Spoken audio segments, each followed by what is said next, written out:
प्रशांत सिंह नाम है मेरा और आज के इस वीडियो में मैं बात करने वाला हूँ ब्राह्मण धर्म में प्रचलित एक कुप्रथा के बारे में। इस प्रथा को नरमेध यज्ञ के नाम से जाना जाता था। आजादी के बाद तक नरमेध यज्ञ हमारे देश में प्रचलित रहा है। बंगाल, आसाम, इधर इस नरबलि यज्ञ का उल्लेख ब्राह्मण ग्रंथों में देखने को मिलता है। तंत्र शास्त्र में नरबलि यज्ञ को महायज्ञ कहा गया है। अंग्रेजों के शासन काल तक इस यज्ञ का प्रचलन हमें दिखाई देता है, उसके बाद भी दिखाई देता है। और इस यज्ञ के अंतर्गत क्या क्या क्रिया होती थी, कैसे किसी मनुष्य को लाया जाता था, कैसे उसकी बलि दी जाती थी, उससे पहले क्या किया जाता था, उसके बाद क्या किया जाता था, सब कुछ आपको इस वीडियो के अंदर मैं विस्तार से बताने वाला हूं। तो आइए वीडियो की शुरुआत करते हैं। तो वीडियो की शुरुआत यहां से करते हैं, नरमेध यज्ञ का परिचय। तो सबसे पहले आपको परिचय देते हैं। नरमेध यज्ञ एक प्राचीन और बहुत महत्वपूर्ण वैदिक यज्ञ था जिसका उल्लेख हिंदू धर्म के प्राचीन ग्रंथों में देखने को मिलता है। तंत्र शास्त्र में नरमेध यज्ञ को महायज्ञ यानी सबसे बड़ा यज्ञ कहा गया है। इस यज्ञ में मनुष्य की आहुति देने की बात कही जाती है। नर का अर्थ क्या होता है? मनुष्य, और मेध का अर्थ होता है बलि या यज्ञ। इस प्रकार नरमेध यज्ञ का शाब्दिक अर्थ मनुष्य की बलि देने वाला यज्ञ है। प्राचीन समय में नरमेध यज्ञ अश्वमेध यज्ञ और राजसूय यज्ञ से भी ज्यादा महत्वपूर्ण अनुष्ठान माना जाता था। अश्वमेध यज्ञ का उल्लेख बहुत बार हमें देखने को मिलता है प्राचीन इतिहास। राजसूय यज्ञ का भी उल्लेख देखने को मिलता है, लेकिन इनसे भी ज्यादा महत्वपूर्ण नरमेध यज्ञ को माना जाता था। आजकल की जो इतिहासकार हैं, विद्वान हैं, वो नरमेध यज्ञ पर कुछ भी लिखने से, बोलने से बचते हैं। वो इसे अस्वीकार करते हैं कि नरमेध यज्ञ की जो परिभाषा है वो गलत प्रस्तुत की गई है, जबकि ये यज्ञ आजादी के बाद तक हमारे देश में प्रचलन में रहा है। उस बात को भी विद्वान अगर अस्वीकार करने लगे तो सोचिए कि उनके अंदर धार्मिकता कितनी भरी हुई है। और जिसके अंदर धार्मिकता बहुत ज्यादा भरी होती है वो तथ्यों को स्वीकार करने से बचता है, वो सच को स्वीकार करने से बचता है। वो व्यक्ति फिर चाहे कितना भी पढ़ा लिखा क्यों ना हो, फिर भी वो सच को स्वीकार करने से बचता है। ऋग्वेद, यजुर्वेद, अथर्ववेद और कुछ ब्राह्मण ग्रंथों में नरमेध यज्ञ का स्पष्ट उल्लेख मिलता है। विशेष रूप से शतपथ ब्राह्मण और तैत्तिरीय ब्राह्मण जैसे हिंदू धर्म के ग्रंथों में नरमेध यज्ञ की चर्चा की गई है। नरमेध यज्ञ को करने के लिए एक विशेष पवित्र स्थान को चुना जाता था जो आमतौर पर राजा के द्वारा निर्धारित किया जाता था। नरमेध यज्ञ को करने की जो परमिशन है वो राजा के द्वारा दी जाती थी और राजा उस स्थान को खुद ही चुनता था कि यहाँ पे इस यज्ञ का आयोजन किया जाना चाहिए। नरमेध यज्ञ में विशेष वैदिक मंत्रों का उच्चारण किया जाता था। इस यज्ञ में विशेष हवन कुंड, अग्नि, घी, जड़ी बूटियां, अनाज आदि का भी प्रयोग किया जाता था। नरमेध यज्ञ के पूरा होने के बाद जो पुरोहित गण होते थे वो आशीर्वाद देते थे, तब जाके यज्ञ की समाप्ति होती थी। नरबलि यज्ञ को कामाख्या मंदिर जो कि असम में है और कुछ अन्य शक्ति पीठों में अंग्रेजों के शासन काल तक जारी रखने का उल्लेख मिलता है। उसके बाद भी मिलता है। कामाख्या मंदिर आज भी पशु बलि के लिए प्रसिद्ध है। देश आजाद हुआ तो बहुत से सुधार हुए, उसमें नर बलि को अब छोड़ दिया गया, लेकिन पशु बलि आज भी जारी है। एक तरफ कथावाचक कहते हैं कि किसी भी जीव की हत्या नहीं की जानी चाहिए, लेकिन जब उनसे पूछा जाता है कि कामाख्या और काली माता के जो मंदिर हैं उन पे तो बलि आज भी दी जाती है, तो फिर वो बात को पलटने लगते हैं। हमारे शास्त्रों में बलि प्रथा का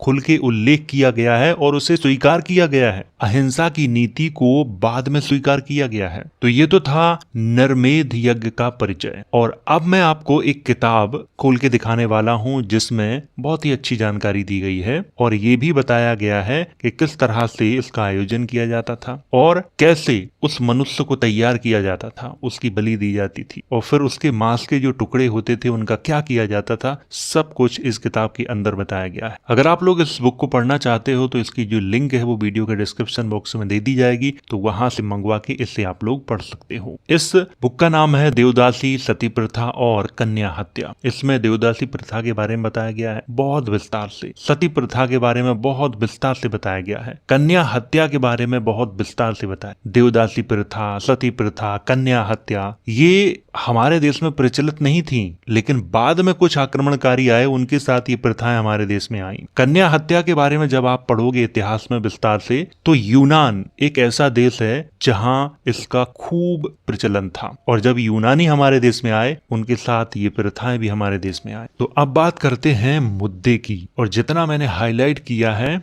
उतना ही मैं आपको पढ़ के बताने वाला हूँ, ये बात आप लोग ध्यान में रखना। लिखा है 100 वर्ष से ज्यादा नहीं हुए जब मद्रास प्रांत के अंतर्गत गुमसर जिले में खौड जाति में नर हत्या का खुल्लम खुल्ला प्रचार था। खौड जाति के पुरुष काफी हृष्ट पुष्ट और तेज होते थे। यह लोग केवल एक कपड़ा अपने कमर के चारों ओर बांधते थे, इसके अलावा उनकी और कोई पोशाक नहीं थी। सिर पर जटा के समान बाल बंधे रहते थे। हर एक आदमी फरसा और धनुष बाणधारी होता था। स्त्रियां बहुत सीधी थीं और सादे कपड़े पहनती थीं। इस जाति का प्रमुख वही व्यक्ति होता था जो सबसे अधिक वीर होता था। इस जाति में शराब और तंबाकू का बहुत प्रचार था। तो यहाँ पे जिस घटना का उल्लेख किया गया है वो मद्रास प्रांत की ये घटना है, उसका उल्लेख किया गया है। आगे क्या लिखा है वो मैं आपको बताता हूँ। गुमसर जिले में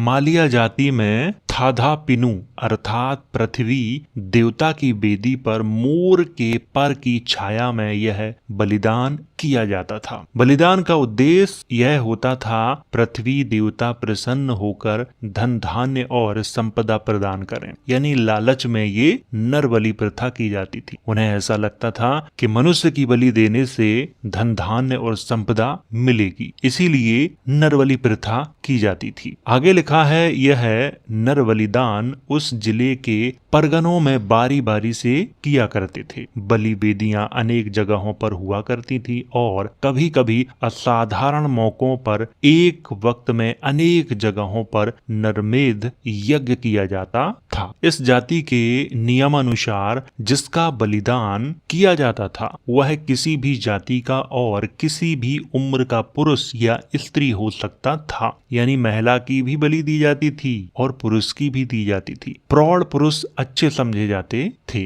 बाजे कुटुंबों में यह नियम था कि बचपन से ही लड़के और लड़कियों को पाल लिया करते थे और बड़े होने पर या आवश्यकता पड़ने पर इनका बलिदान कर दिया करते थे। यह अभागे तब तक छोटे रहते थे, उस समय तक इन्हें बड़ी आदर के साथ पाला जाता था, किंतु जब ये बड़े होने लगते थे और यह समझने लगते थे कि अंत में उनकी हत्या की जाएगी, उस समय इनके हाथों और पैरों में जंजीर डाल दी जाती थी। यानी जब वो बच्चे होते थे तो उन्हें पता नहीं होता था कि हमें बलि के लिए पाला जा रहा है, तैयार किया जा रहा है, लेकिन जैसे ही वो समझदार होते थे और ये बात समझने लगते थे कि मुझे बलि के लिए तैयार किया जा रहा है, मेरी हत्या की जाएगी, तो उनके साथ क्या किया जाता था, उनके हाथों में पैरों में जंजीर डाल दी जाती थी और उन्हें बांध दिया जाता था। आगे लिखा है इस बलिदान के लिए अभागे आदमियों का मिल जाना कोई मुश्किल काम नहीं था। माँ बाप अपने बच्चों को और रिश्तेदार लोग अपने संबंधी को भी इस काम के लिए बेच डाला करते थे,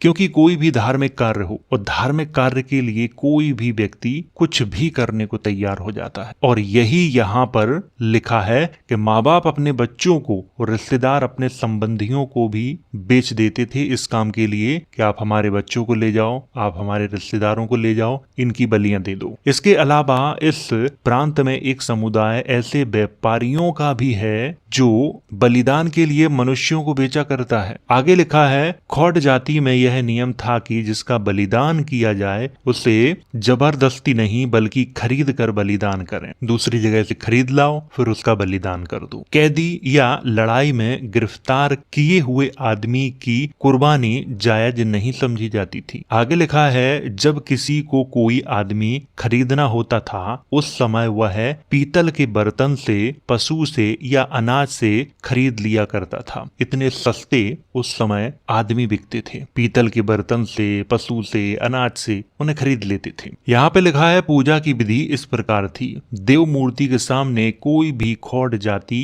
का व्यक्ति पुरोहित बन जाता था और 7 वर्ष से कम का एक सजातीय बालक बिठा लेता था। इसे वह तुम्बा कहते थे। वास्तव में पूजा करने वाला यह तुम्बा ही होता था। इस बालक को जनता के धन से खिलाया पिलाया जाता है और इसे बिल्कुल पवित्र रखने का प्रयत्न किया जाता है। जनता भी इसमें सहयोग करती थी। यहाँ पे लिखा है, मेरिया अर्थात जिस मनुष्य का बलिदान होने वाला होता था उसे 1 महीने पहले ही तैयार करके वो रखते थे। पहले से ही उसके गले में रोजाना एक माला पहनाने लगते थे। महीने भर पहले से ही वो चारों ओर बैठकर सब लोग शराब पीते थे, नाचते थे, गाते थे, खूब ढोल बजाते थे। और जिस रोज बलिदान उन्हें करना होता था यानी उसकी हत्या करनी होती थी, उसके 1 दिन पहले उसे खूब शराब पिलाते थे, उसे नशे में डुबो देते थे, मोर पंख को एक बांस में बांधकर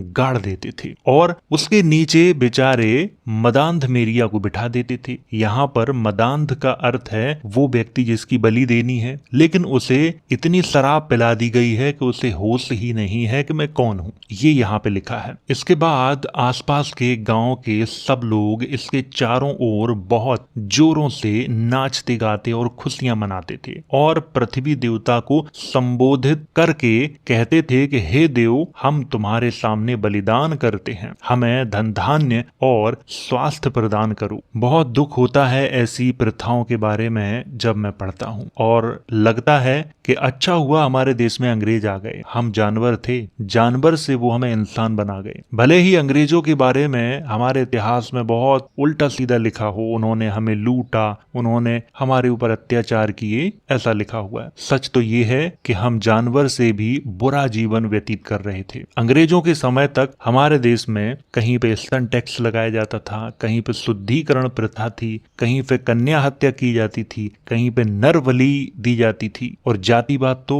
चरम सीमा पे था। और सती प्रथा जैसी कुप्रथाएं भी अंग्रेजों के शासन काल में ही खत्म हुई हैं। आगे लिखा है, इसके बाद वह अभागे मेरिया को मुखातिब करके कहते थे, हमने तुम्हें दाम देकर खरीदा है, हमने तुम्हें जबरदस्ती नहीं पकड़ा। अपनी जाति के नियम के अनुसार आज हम तुम्हारा बलिदान करते हैं। तुम्हारी हत्या का पाप हमारे सर पर नहीं है। दूसरे दिन मेरिया को फिर खूब शराब पिलाई जाती और इसके बदन पे तेल लगाया जाता था। हर एक आदमी उसके बदन के तेल को पोंछकर अपने बदन में लगाता था और इसे पुण्य फलप्रद समझता था। मेरिया और बांस को लेकर यह लोग गांव के चारों ओर गाते बजाते घूमते हुए निकलते थे। देवालय में आकर जिसमें केवल 3 पत्थर रखे रहते थे और जो देवता की मूर्ति समझी जाती थी, उस मोर पंखधारी बांस को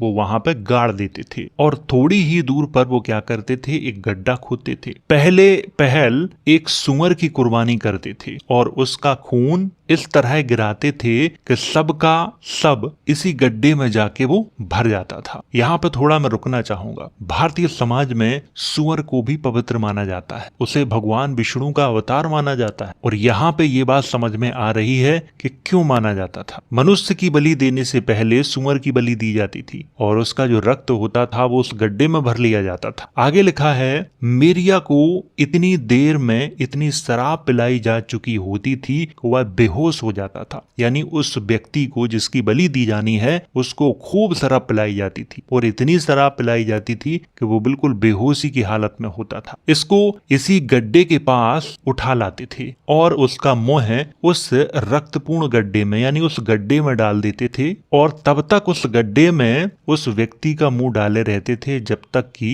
वो मर नहीं जाता, तब तक उसका मुंह उसी खूनी गड्ढे में डाल के रखते थे। आगे लिखा है, जिस समय उसका मुंह इस गड्ढे में धसाया जाता था चारों ओर जोरों के साथ बाजे बजाए जाने लगते थे, जिससे कि इस अभागे की चीख पुकार कुछ भी सुनाई नहीं देती थी। जिस मनुष्य की बलि दी जाती थी नरमेध यज्ञ में, उसको पहले तो शराब पिलाई जाती थी, शराब पिलाने के बाद उसे बेहोश कर दिया जाता था, वो नशे में होता था, फिर उसे पकड़ के लाते थे, फिर जो गड्ढा खोदा गया था जिसमें सुअर का खून भरा हुआ था उसी में उसको डुबोते थे और जब उसे डुबोते थे तो चीख पुकार की आवाज आएगी, उसको दबाने के लिए बाजे बजाए जाते थे ताकि उसकी चीख पुकार कोई भी ना सुन सके और तब तक उस व्यक्ति को डुबाते थे जब तक वो मर नहीं जाता था। और यहाँ पर लिखा है, इसके बाद पुरोहित महाशय क्या करते थे कि इसके शरीर से एक मांस का टुकड़ा काट कर उस मूर्ति के समीप ही दफन कर देते थे और लोग जो वहां पे इकट्ठे रहते थे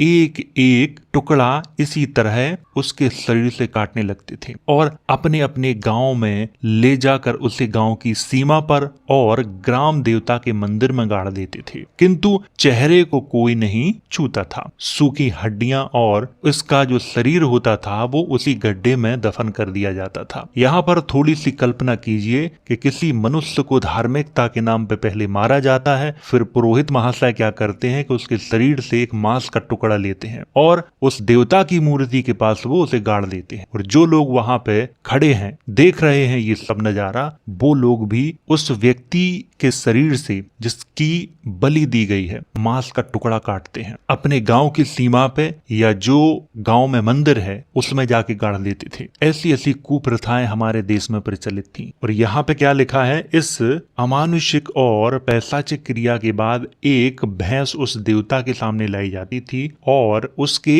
अगले 2 पैर काट कर वहीं छोड़ दिया जाता था उसको। सारी रात वो भैंस ऐसी ही तड़पती रहती थी देवालय के सामने यानी मंदिर के सामने ऐसी ही पड़ी रहती थी, क्योंकि उसके आगे के 2 पैर काट दिए हैं, बाकी कुछ नहीं किया है, जिंदा है। और दूसरे दिन स्त्रियां पुरुषों के वस्त्र पहनकर आती थीं और अस्त्र शस्त्र धारण करके इस स्थान के चारों ओर शराब पीकर नाचती थीं और इस भैंस की कुर्बानी करके इसका मांस खाती थीं और खिलाती थी। सोचिए, धर्म के नाम पर देश आजाद होने से पहले लोग क्या क्या करते थे। आज भी हमारे यहाँ पे जानवरों की बलियां दी जाती हैं। एक तरफ हम कहते हैं कि जानवरों की हत्या नहीं करनी चाहिए, लेकिन दूसरी तरफ वही धार्मिक मान्यताएं हमें पशुओं की बलियां देने के लिए प्रेरित करती हैं। आगे लिखा है, कुछ जगह ऐसा भी होता था कि जीवित अवस्था में ही मेरिया का मांस काटा जाने लगता था। यहाँ पर मैं आपको थोड़ा समझाना चाहता हूँ। मान लो किसी नरमेध यज्ञ का आयोजन किया जा रहा है। सबसे पहले एक सुअर को लाया जाता था, गड्ढा खोदा जाता था और उस सुअर का जो रक्त है वो उस गड्ढे में भरा जाता था। फिर वो जीवित मनुष्य को लाया जाता था, उसे डुबाया नहीं जाता था। ऐसे ही जो पुरोहित होता था उसका एक मांस का टुकड़ा शरीर से निकाल लेता था जीवित अवस्था में और उस देवता को जाके चढ़ाता था। इसके बाद जो लोग वहां पे खड़े होते थे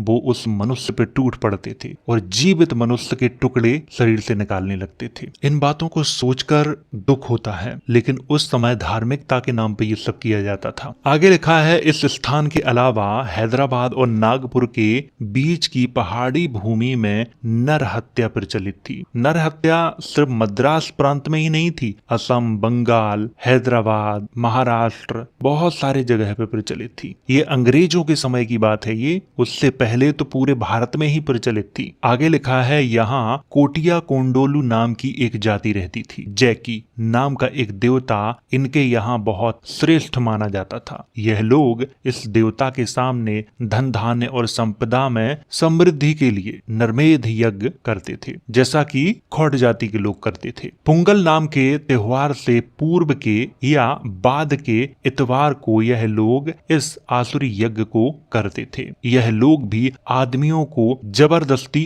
पकड़ कर नहीं बल्कि खरीद कर ही बलिदान किया करते थे। एक आदमी की कीमत इस देश में 40 चीजें थी, जिसमें एक बैल, भैंस, गाय, बकरी, सूत कपड़ा, एक रेशम का कपड़ा, एक पीतल का बर्तन, केले का एक इत्यादि सम्मिलित थे। सोचो उस समय एक मनुष्य की खरीदारी करना कितना आसान काम था। एक बैल के बदले, भैंस के बदले, गाय के बदले, बकरी के बदले, एक रेशम का कपड़ा उसके बदले या पीतल का बर्तन, अगर इनमें से कुछ नहीं है तो केले का एक गोद के बदले आसानी से किसी व्यक्ति को खरीदा जा सकता था। आगे लिखा है, जिस अभागे को बलिदान करना होता था उसे देवता के सामने लाकर उसके सर पर पीले अक्षत रख देते थे। उनका विश्वास ऐसा था कि ये करने से वो भागेगा नहीं, और जिस वक्त से उसे वो खरीदते थे बलिदान के लिए, उसी समय से क्या किया जाता था, उस शख्स को बराबर शराब पिलाई जाती थी ताकि वो मस्त रहे। और इसके बाद क्या किया जाता था, इसे सारे गांव में घूमने की इजाजत थी। जो चाहे वो खा सकता था, जो चाहे वो पी सकता था, और